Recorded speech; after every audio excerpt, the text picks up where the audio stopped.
Nel, gaano ba kaimportante itong mga infra projects na ito ng PBBM administration?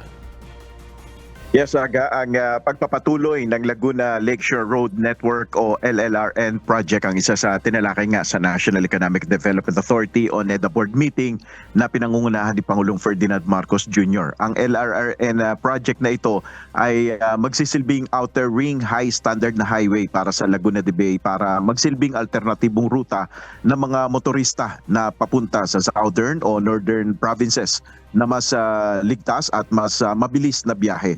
Samantala ngayong umaga, pinangunahan ni Pangulong Marcos naman ang inaugurasyon ng Halaur River Multipurpose Project Stage 2 dams sa Kalinog, Iloilo.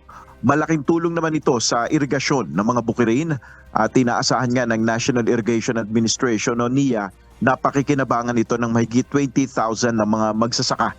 Naniniwala naman ang Pangulo na dahil sa Halaur Multipurpose Project na ito, tataas ang produksyon ng palay sa probinsya na malaking tulong sa isinusulong naman na food security ng bansa.